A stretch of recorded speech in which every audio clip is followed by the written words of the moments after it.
The polygraph technique.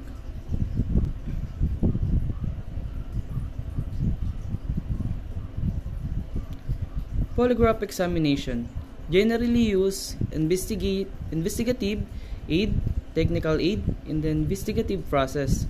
It is used to verify if the statement of the victim's complainant establish the credibility of the witnesses, evaluates the truthfulness of the suspects.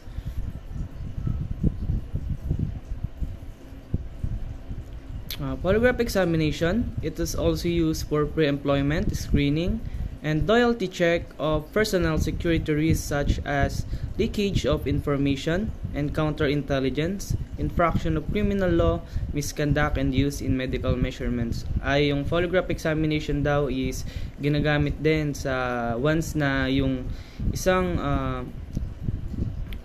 tao is nag-apply sa isang malaking company, ganun, or gumagamit sila ng polygraph examination para matest yung security risks such as kung talagang tapat ba sila sa company na papasukan nila, ganun.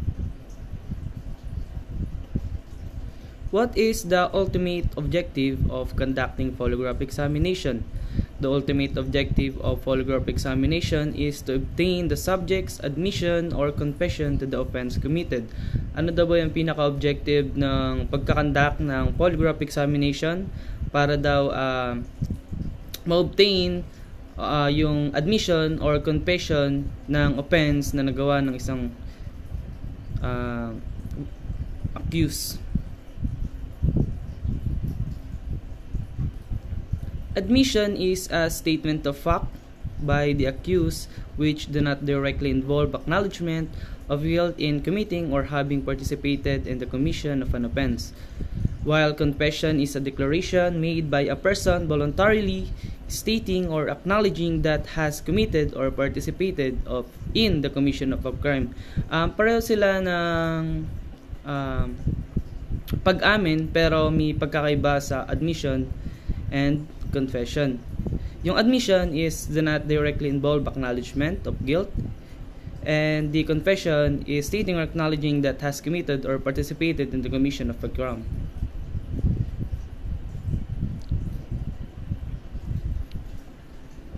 What are the physiological phenomena as a basis of detecting deception as per the Trifad Foundation? Ano ba pag sinabing deception? Di ba once na sinabing deception, ibig sabihin yung panlilin lang or pagsisinungaling ng isang victim ay ng isang akusado. Number 1 is the blood pressure frequency and heartbeat. Ibig sabihin, in curves as shown on the heartbeat recorded on a moving graph paper of a polygraph represents the beat frequency, pulse, the two blood pressures.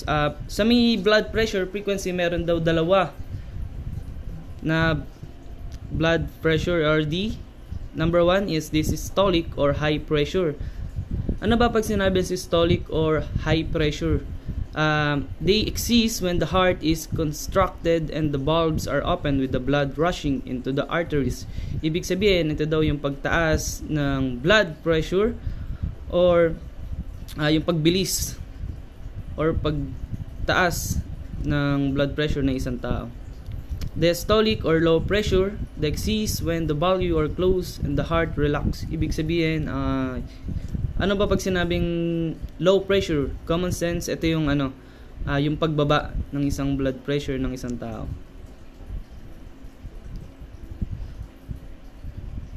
Blood pressure frequency and heartbeat. Take note, yung normal blood pressure natin is 120/80. The heart is automatic organ that continues to beat even when removed from the body or provided with proper blood.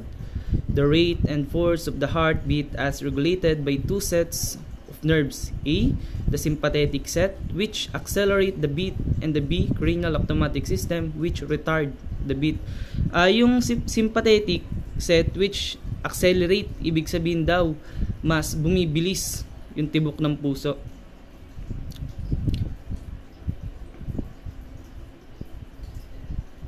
Number 2, breathing as a mean of detecting deception. Breathing consists of 2 steps. Meron daw 2 steps. Number 1 is the inspiration or the inhalation caused by the construction of the diaphragm and expansion of the chest cavity. Those results in the air rushing into the lungs. Ibig sabihin daw yung pag-inhale or ba't nga ba na ano yung diaphragm or expansion of the chest? Ibig sabihin, once na nag-inhale ka, kumukuha ka ng hangin papasok sa iyong lungs.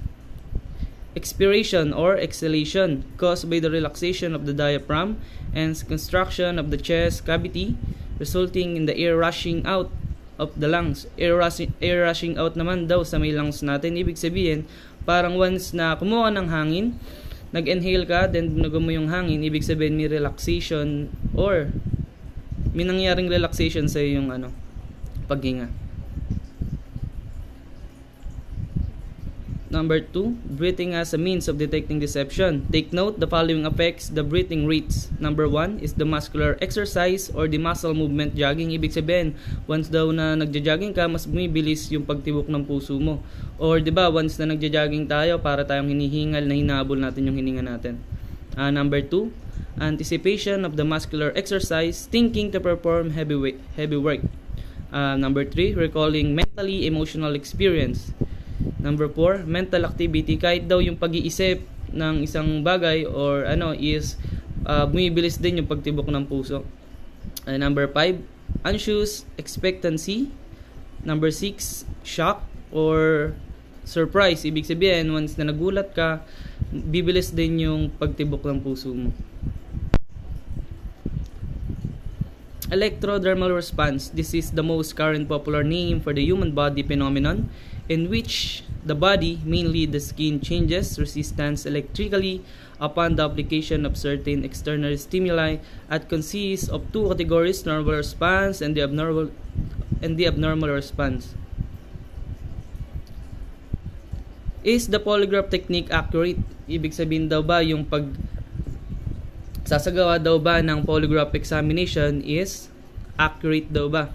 According to the researchers, the polygraph is the most accurate tool available today for determining truth or deception. Ibig sabihin daw yung polygraph examination or yung polygraph technique na ginagawa ngayon ay accurate para ma-determine yung truth or deception ng isang tao, kung ito ba ay nagsasabi ng totoo or hindi. The accuracy of the multi-issue exam drops in the accuracy due to a number of psychological factors. These statistics do not include inconclusive test results in which no opinion of such or deception can be made from the physiological data collected on the polygraph charts. What are the factors that affects the accuracy of the polygraph results? Ano daw yung factors na nakaka-apekto sa isang polygraph results? Generally, the following are factors affecting polygraph examination accuracy. Number 1, the instrument. Pag yung mga instrument ba is nakaka-apekto din ba sa isang polygraph results? Yes. Dahil minsan kung yung halimbawa yung ink, naubusan ng ink, ganon, hindi ma-re-record yung sinasabi ng isang akusado or nasa polygraph examination. The number 2, the condition of the subject, o kung yung subject ba is masama yung pakiramdam or wala sa mood, or napakalaga din na yung subject natin is physically fit or maganda yung condition ng araw na yun once na itines na siya sa polygraph examination. Number 3, the condition of the examination room. Ibig sabihin kung yung condition ba ng examination room is okay, na hindi ba ito makaka-apekto sa results ng polygraph examination. Number 4, the qualification and skills of the examiners. Specifically, the 15% errors of lie detection tests come from the following circumstances.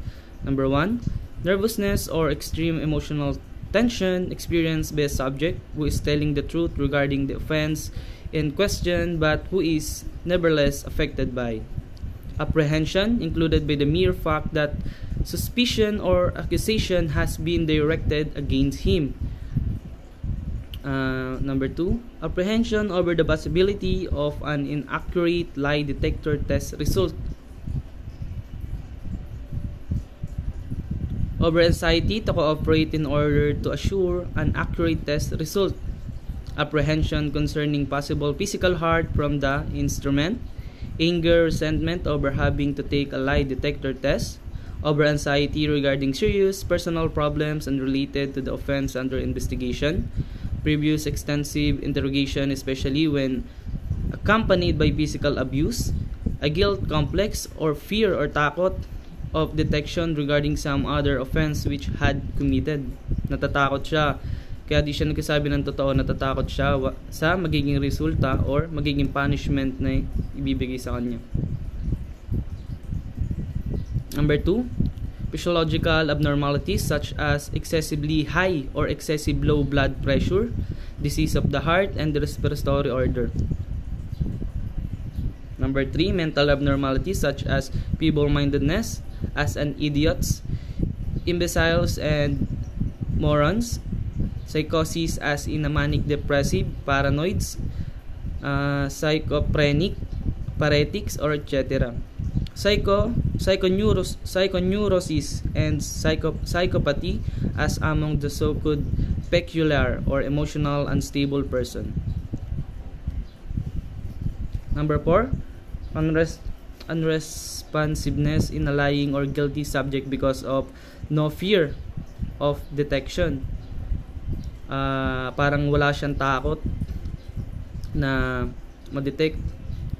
Apparent inability to consciously control response by means of certain mental sets of attitudes, a condition of shock or adrenal exhaustion at the time of test, rationalization of the crime in advance of the test to such an extent that lying about the offense arouses little or no emotional disturbance, and extensive interrogation prior to the test.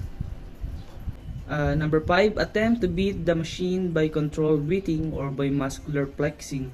Parang gusto niya atang i-beat yung machine sa breathing or muscular flexing niya. An observed application of muscular pressure which produce ambiguities and misleading indications in the blood pressure tracing. What are the limitations of the polygraph techniques? Number 1, it is an invaluable investigative aid but never a substitute for investigation. It is not a lie detector but only scientific diagnostic instrument. Number 3, it does not determine facts, it records responses that which the subject knows to be true. And number 4, it is only as accurate the examiner is competent. Number 5, the test will not be given until enough facts have been established to permit the examiner to prepare a complete set of suitable questions.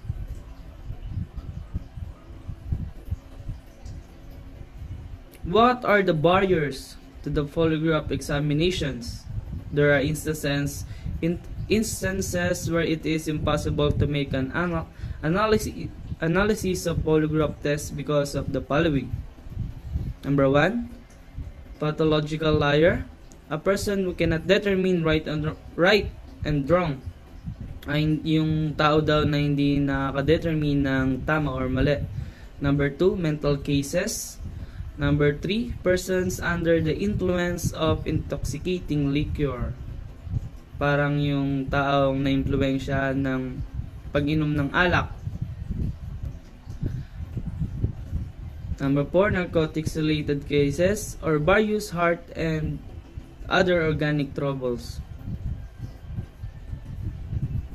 The polygraph instrument. The instrument used in the paper application of the polygraph technique is essentially a pneumatically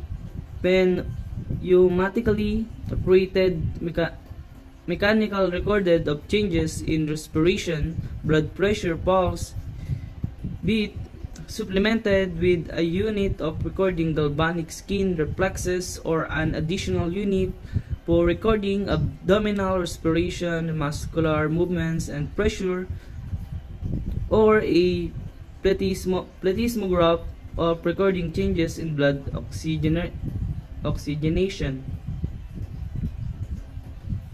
Figure 1. Lafayette computerized polygraph. Modern polygraph services uses computerized polygraph instruments. For instance, a Lafayette computerized polygraph instrument is common both in a desktop model for polygraph examination administered in the office and in a laptop model travels as a featured. How does the polygraph instrument work? The polygraph simultaneously records various physiological phenomena by means of horizontal chemograph.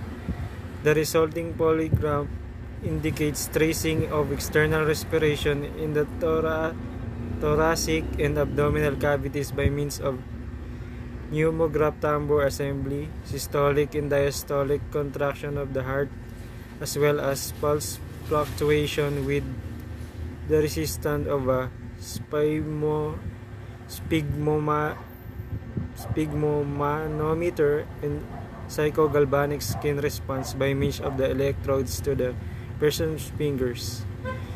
Each phenomenon is recorded by a hollow tube ink styles moving across horizontally and vertically being driven by a synchronous electronic motor. Ang polygraph daw po ay sumusukat sa heart rate, pulse rate, paghinga, at sa psychogalvanic skin response na nagsusukat sa pawis by means of electrodes sa kamay ng tao upang malaman kung ang tao ba ay nagsasabi ng totoo o hindi. The psychological changes within the examinee's body are monitored by the following polygraph attachments. Respiratory rate.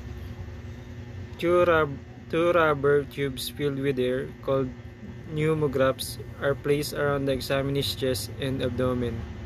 When the chest of abdominal muscles expand, the air inside the tube is displaced.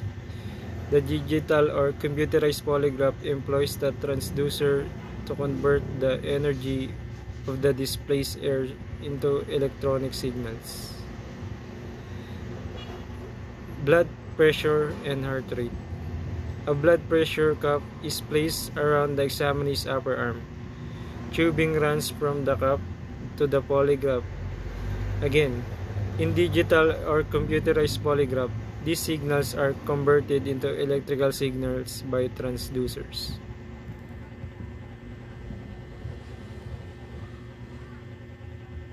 Galvanic skin resistance. This is also called as electrodermal activity and is basically a measure of sweat on the subject fingertips. Ang galvanic skin resistance daw po ay also tinatawag sa electrodermal activity na sumusukat sa pawis ng tao sa fingertips nito. The fingertips are one of the most porous areas of on the body and therefore a good place to look for sweat.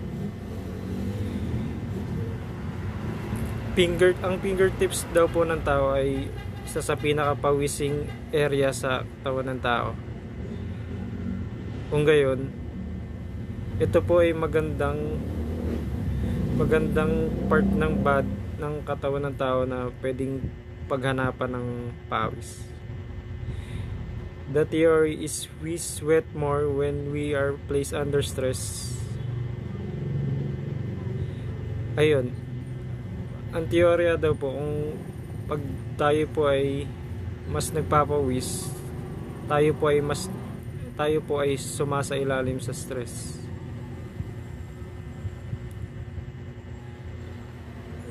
Finger electrodes are attached to two of the examinee's fingers.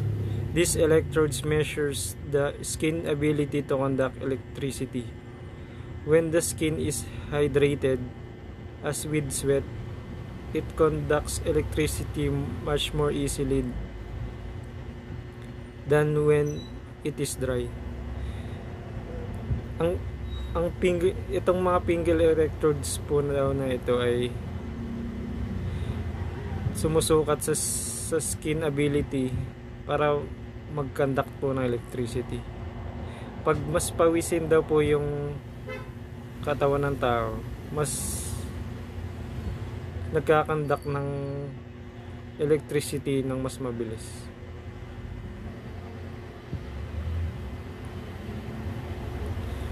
What are the major components of the polygraph instrument?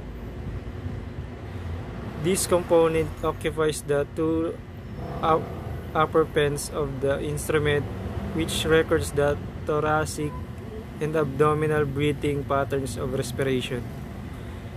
This is accomplished through the use of pneumograph consisting of two hollow corrugated tubes of 7 inches in length, each attached to a unit by a rubber hose not longer than 6 feet and not larger than 1/4 inch in diameter. This breathing of pneumo unit is a low pressure unit.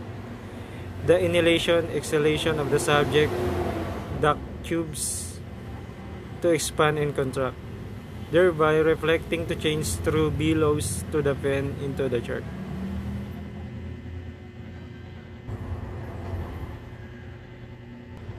What are the major components of the polygraph instrument? This is the longest and the third pen of the instrument. The electrodes are attached to the index finger or the ring finger of the left hand or the palmar and dorsal surface of the left hand. The electrodes used for obtaining the recording of the GSR or electrodermal responses are fastened to the hand or finger by means of the passage of an imperceptible amount of electrical current through the hand or finger bearing the attached electrodes. Galvanometer units provide recording of the variation in the flow of the electric currents. This is the fourth and the bottom pen of the instrument. This cardio unit is a mechanically operated unit. It is a high pressure system. This system records changes in mean blood pressure, rate and strength of the pulse beat by means of a medical blood pressure cup containing a rubber bladder that is wrapped around the upper arm in a manner that places the bladder against the bronchial artery. The bladder is connected to the rubber hose, past a pressure indicating gauge to a very sensitive bellows and its connected lever system that powers the pen. What are the detachable parts of the polygraph instrument? Finger electrodes and blood pressure cup. Pneumotubes. What are the built-in accessories of the polygraph instrument? Number 1, chemograph or chart driving mechanism. Number 2, pen and inking system. Number 3, pneumograph section. Number 4, cardio section. Number 5, galvanograph section. What are the necessary consideration for an effective polygraph testing? Number 1, instrument. Pneumograph tube, blood pressure cup, finger electrodes, pen lifter, chart drive module. Paper tear bar, mechanical pneumograph module, galvanic skin reflex or GSR module, mechanical cardio module. Chart drive roller lever, sphygmomanometer dial, pneumo 1, pneumo 2, cup, pump, centering control, sensitivity control, GSR mode switch, GSR input connector, cardio lock lever, vent. The examiner should also familiarize himself with the control mechanism of the polygraph instrument. Number 1 is resonance control. It allows you to clear up or make a better pattern when you have too much pulse pressure of the subject. The second is hand electrode. This is fastened to the hand by a stretch band. Function it is to make electrical contact with the subject. And the third is panel control, to allow the operator to control or adjust the operation of the galvanograph.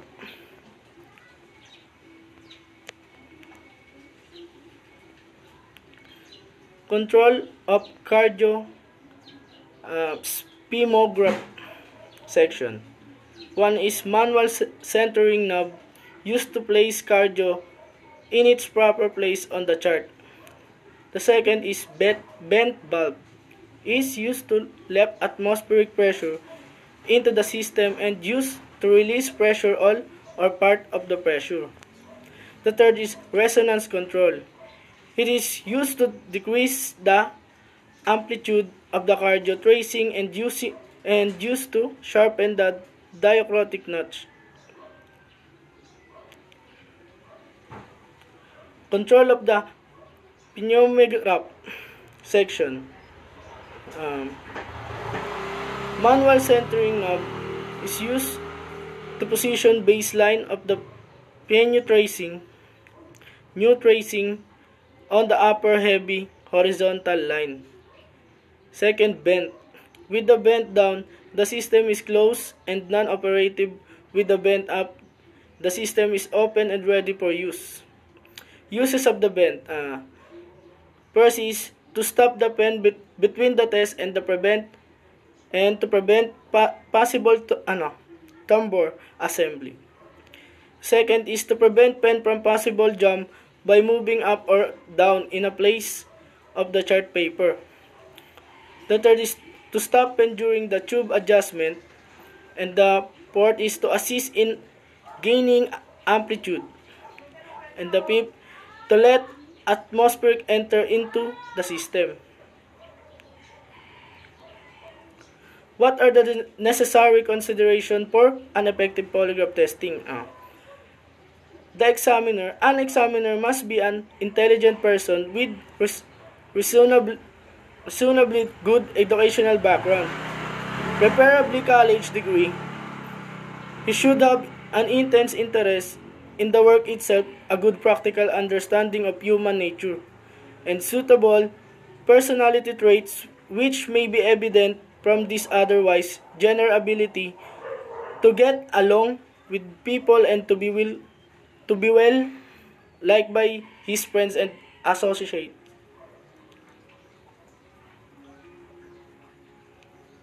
What are the necessary consideration for an effective polygraph testing? The third is the subject. Subject is generally, there are the three types of subject for polygraph testing. A suspect, B the victim of the complainant, and C witness. The A subject for the polygraph testing must be in a good physical and mental condition before he or she may be submitted for examination. The subject is, on the other hand, there are group of subjects who cannot be recommended to undergo polygraph testing, such as the following. One person who have extreme nervousness, and the second, persons who have physiological abnormalities such as high blood pressure, hypertension, heart disease, respiratory disorder, toothaches, severe headaches, and practically any painful ailments. The third is person with mental abnormalities. The fourth is unresponsive person, such as those who suffer mental fatigue or under the influence of drugs or alcohol. 5 is pregnant woman, and 6, person below 18 years of age. What are the necessary considerations for an effective polygraph testing? Examination room, conducting the test in quiet, private room free from usual police surrounding and distractions. The room should be free from windows and any ornaments or objects that could distract the subject. Noise should be minimized, including telephone ringing and outside conversation. The presence of other officer or spectators should be avoided to avoid disturbance and distractions.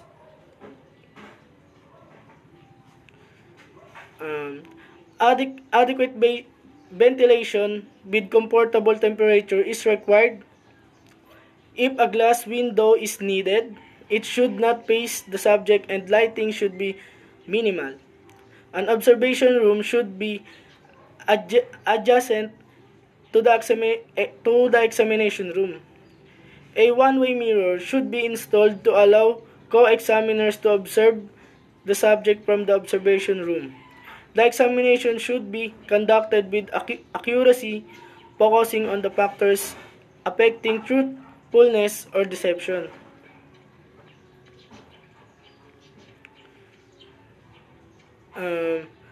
The 5 is other consideration. The test must be conducted under conditions of privacy to protect the examiner from potential misconduct accusations.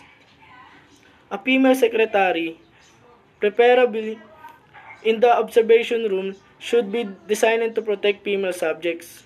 An observation room can also provide additional benefits such as guards watching subjects in the police custody and protecting the examiners from physical harm.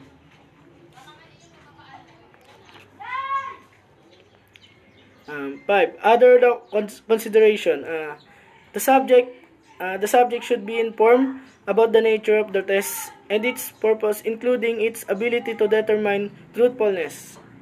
The subject should understand statements that indicate truthfulness and will report the truth to the officers. Consent from the subject is crucial in case where criminal confessions are obtained from the test. As an important reminder to examiner, the following must be considered. One is do not wait until the last minute to ask a person to take the test. Do not tell the subject everything that you know about the offense or about him. Do not fail to investigate the case before you ask a person to take the test. If for some reason it must be temporarily taken, the investigator must continue investigating the case. And second, do not depend on the mass screening of possible suspect to produce a real or the guilty one. The third, do not tell anyone that the lie detector will decide whether one is innocent or guilty. The court will make the decision. If the test indicates that the person did not tell the truth, or if the person confessed after the test, do not think that the investigation is over.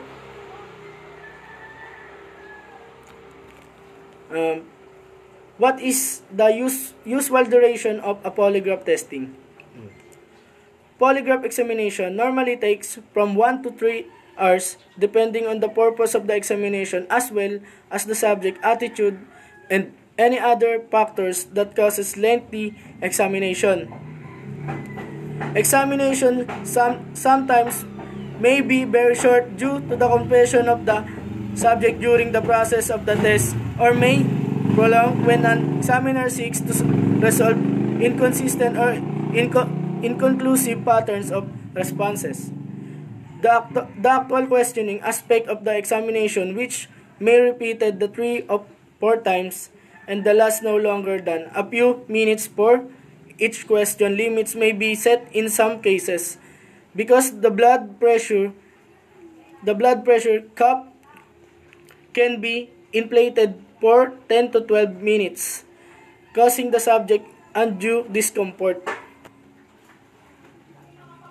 What are the procedures follow in the polygraph techniques? There are several phases the follow in polygraph examination, and they are as follows. Phase 1, preliminary preparation. This stage the initial interview with investigator handling the case or person requesting it. The group involved in this stage are the victim or the complainant, suspect, and witnesses. Preliminary observation. This preliminary observation, behavioral observation of the subject, begin from the time he entered the reception room until he is escorted into the examination room and must be recorded by a secretary or receptionist.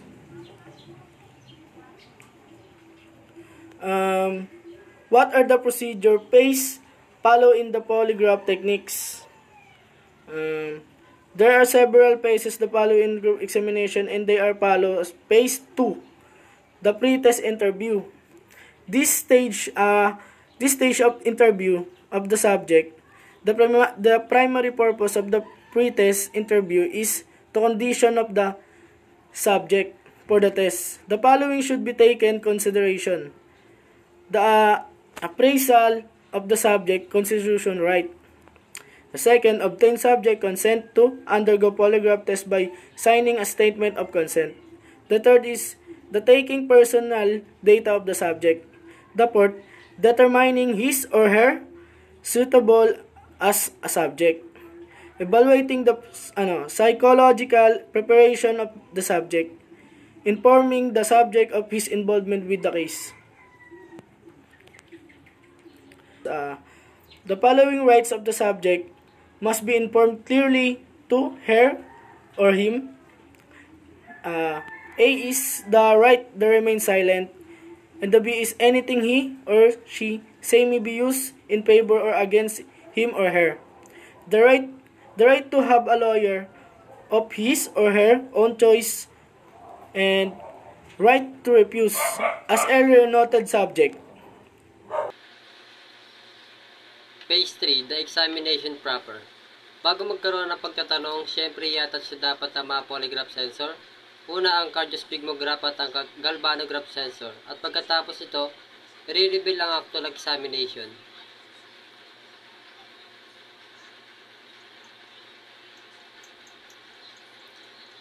The instrument is attached to the subject, then the blood pressure pulse cap is wrapped around the subject's upper arm or bicep, and the pneumograph tube adjusted around the chest and abdomen. The cup is then inflated to a point approximate midway between the systolic and diastolic blood pressure. That is midway between the pressure produced by the output action of the heart and that maintained at the time of the heart's intake action. The synchronous motor carrying the paper upon which blood pressure, pulse, respirations, recording are made is then set in motion. The motor is being timid that the paper moves along at the rate of 6 to 12 inches per minute. Then 10 to 15 seconds after the instrument has been set in motion, the ink-filled pens of the instrument are permitted to make their blood pressure, pulse, respiration tracing before the questions are asked of the subject. During the test, the subject is informed that he will be asked several questions which should be answered by either yes or no only, and that they are so brief and straight to the point. Approximately 5 to 10 seconds after this instruction, first question is asked, and then the other questions follows after or at the interval of 15 or 12 seconds. Note, the questions may be written in advance. Limiting scope of questions. Ang mga tanong sa pagsusulit ay dapat na limitado sa isang pagsisiyasat ng kaso, at ang polygraph technique ay hindi epektibo para sa simulation testing. Sinasagot ng mga paksa ang mga karaniwang tanong sa pagsusulit gamit ang mga gadget na nakakabit sa kanilang mga katawan. Irrelevant questions. Ang mga tanong ay walang kaugnayan sa kaso ng iniimbestiga. Example, is today Sunday? Relevant questions. Dapat ang relevant na tanong ay specific upang makakuha ng accurate na resulta. Example, did you rub back on Friday? Control questions. Ito ang mga tanong na hindi related under investigation.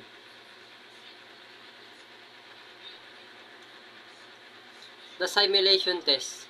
Kapag sinabing simulation test, mayroon ditong involved na examiner na mag-inspect ng chart at magtatanong sa subject tungkol sa reaction nila doon sa mga tanong. That is why important na i-review ng mabuti at i-clarify yung mga tanong.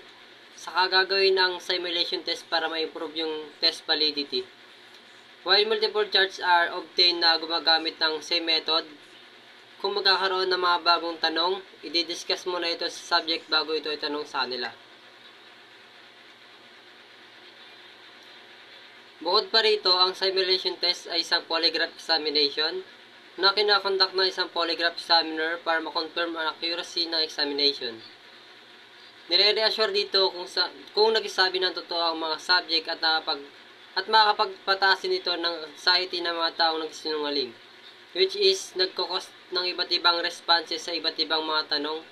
Ang most common na STEAM test is a number or card test, kung saan ang subject ay pipili ng card na may number, word or suit sa likod or magsusulat ng number within a certain range. While ang examiner will repeat a range of suits, numbers, or words para mag-provoke kung yung greatest psychological response. Obtain blood pressure tracing. Habang to obtain the blood pressure tracing naman, gumagamit ng pen, balance at infrate pressure until yung subject's mean pressure is maabot na. Ang mean pressure na tinatawag is ito yung midway between systolic and diastolic. In order to calculate ang arithmetic mean pressure, i-add lang ang diastolic at systolic then divide sa 2. To get geometric mean pressure, i-monitor lang ang speed dial for maximum deflection during inflating pressure.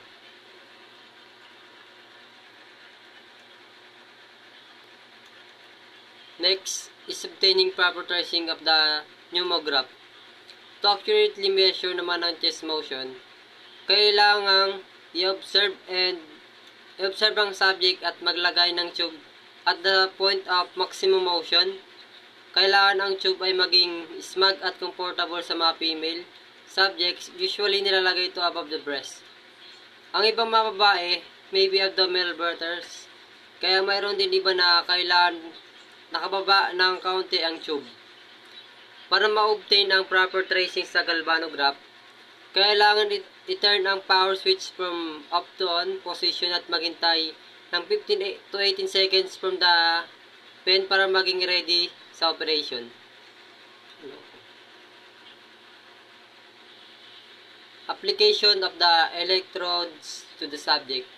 Sa pag-apply naman ng electrodes sa subject, i-position lang ang kamay or tip of finger for convenience, then adjust yung sensitivity.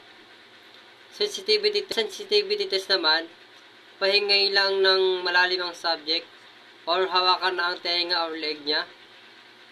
Or pwede rin gumawa ng quick motion with subject's line of vision.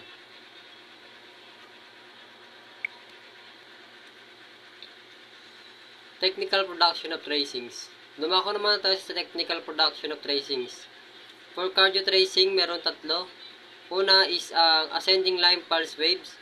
It causes expansion sa arterial wall and pressure against the cup bladder, forcing air sa bladder tuber into the tambour. Ang tumaas na air volume sa tambour increase the pressure against the bellows na nagkukos sa bellows to forward.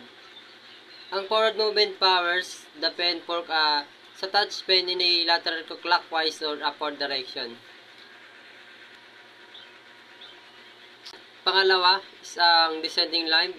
Ito naman ay kapag ang pulse wave passes beyond sa cup bladder, i-drop sa surface pressure versus the process, which is i-allow niya ang below to return sa original position.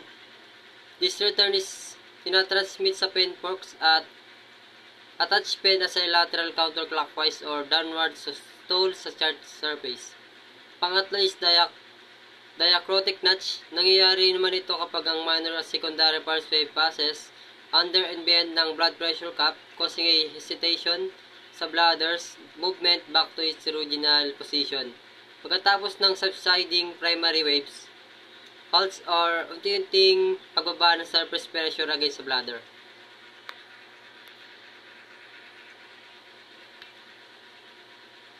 Sa pneumo tracing naman, may involved na dalawang lime switch, the ascending and descending lime.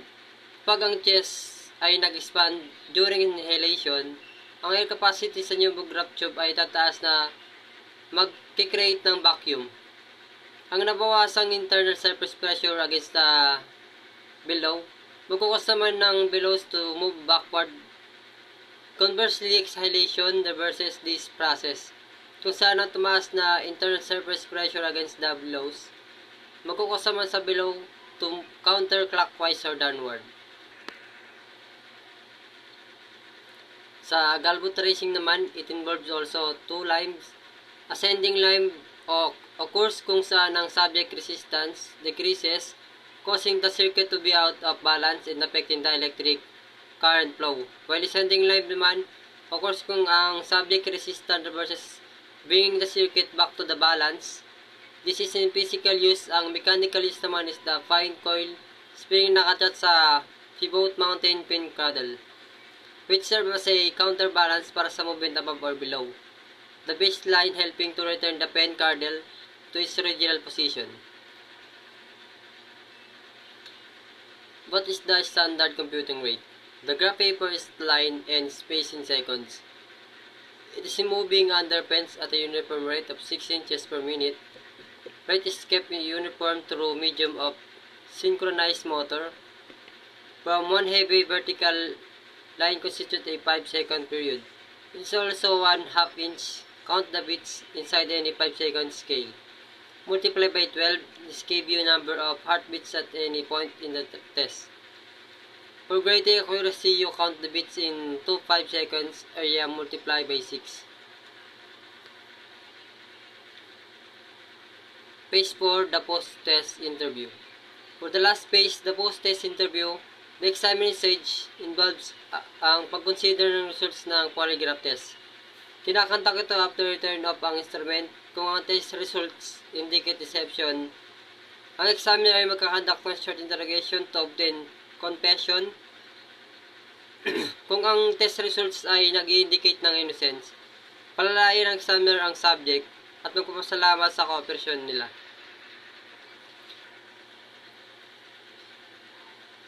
Ang purpose ng further questioning after the test, unang-una is to clarify ang findings.